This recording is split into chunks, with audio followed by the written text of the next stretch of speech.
Louis Garavito, born January 25, 1957, also known as La Bestia or the Beast.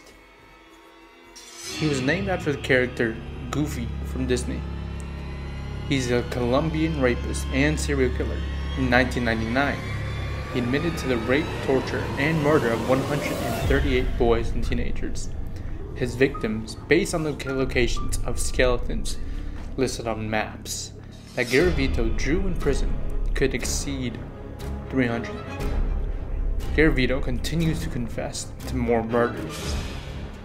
He has been described by local media as the world's worst serial killer. The Guinness Book of World Records lists Colombian Pedro Alonso Lopez, known as in Colombia as the Monster of Andes, as the largest scale killer in modern times. However, in terms of number of murder convictions, Harold Shipman tops the followed list, Garavito with Lopez third. The judicial body ruled all Garavito sentences total of 1,853 years and 9 days in jail. Though Garavito's mother is unknown, it has been speculated from the community of Giova that Garavito's mother had been a long-time prostitute.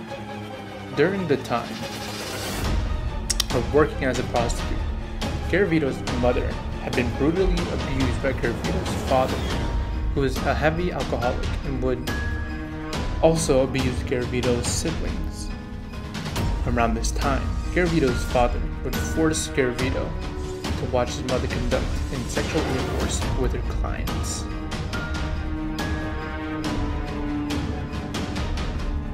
Letting his mother client sexually abuse and molest Garavito.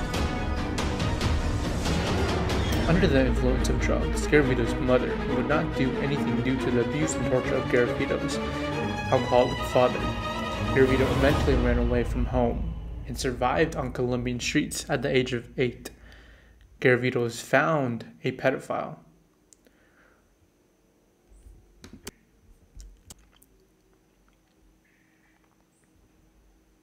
The man promised Garavito a hot meal and a place to rest, reluctantly. Garavito accepted the offer, but instead of a hot meal and a place to sleep, the man led Garavito to an abandoned house, where Garavito was sexually assaulted. A few days later, Garavito then joined a rebellious gang for protection. The gang often robbed the Colombian civilians for food, money, and cars, which they exchanged for money at local chop shops. Garavito started working as soon as he had enough money to survive the streets, traveling a substantial amount to keep up with the job demands in Colombia. Although he frequently moved, Garavito had a girlfriend named Teresa. His girlfriend had a small child which she recalls him getting along with very well. Garavito was known by his friends to be kind yet easily angered. His type of victims and killing patterns. Garavito's victims were clearly identified by their age, gender, and social status. Garavito targeted boys between the ages of 6 to 16 who were either homeless, peasants, or orphans. He would approach the boys either on the crowded streets or alone in the countryside and lure them away by bribing them with small gifts as money, candy, or odd jobs. He offered easy work and even disguised himself as different characters who would be seen as legitimately offering work to the boy, such as a priest, a farmer, a homeless man, and a street vendor, a drug dealer, an elderly man, and a gambler. To prevent suspicions about his activities from developing, Garavito would change his disguise often.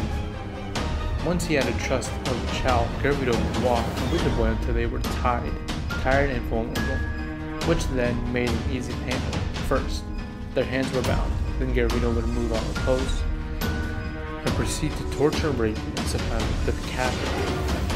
Usually, the boy would endure prolonged rape and torture by having his buttocks stabbed and sharpened objects inserted into his anus. His testicles were often severed and placed into his mouth. The bodies of the children were completely found naked, and all the bore bites, and signs of anal penetration. Bottles of lubricant were found near the bodies, along with empty liquor bottles.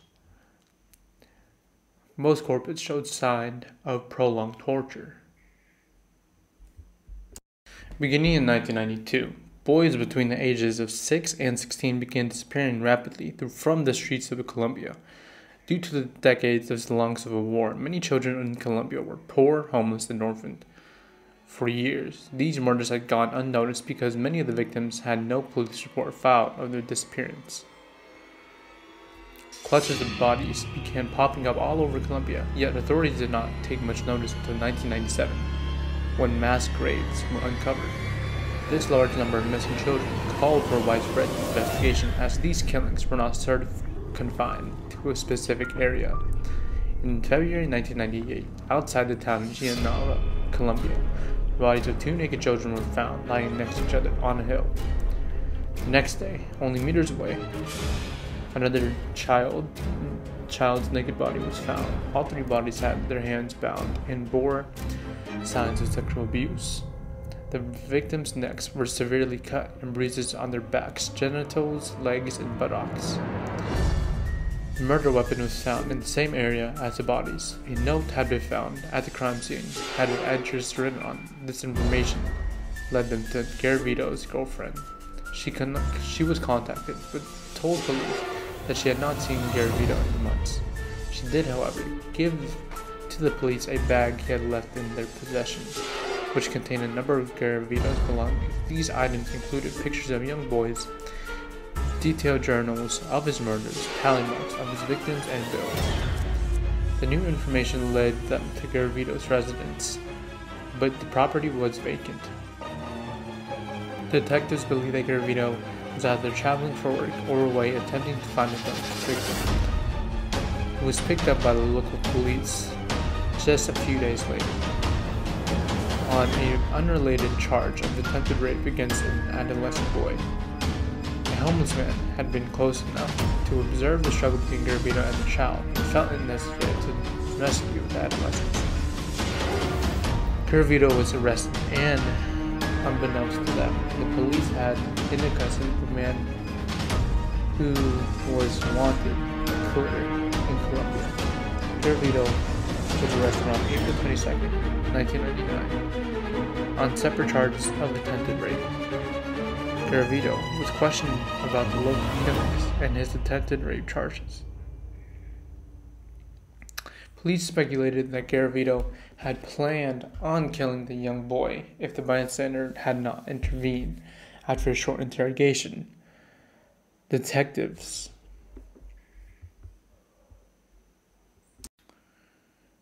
Garvito was questioned about the local killings attempted rape charges. Police speculated that Garvito had planned on killing the young boy. After a short interrogation, detectives selected Garvito of being La Bestia. Although Garvito had insisted his innocence, the detailed descriptions of the killings brought Garvito to tears. For Colombian Justin Parton, Garvito's confession was not enough. Garvito had an eye condition that was rare and only found in men. In a particular age group, his glasses were specifically designed for his unique condition. These particular glasses were found at the site of a mass grave. Garvito also left behind empty liquor bottles, his underwear, and occasionally his shoes. DNA was found on the victims, along with the other victims left behind. Police scheduled an entire jail where Garvito had been detained to get an eye exam. The outcome of his eye would help police pair the glasses to Garvito, by making it mandatory for all prisoners. It reduced Garvito's suspicion and kept him from lying about his eyesight.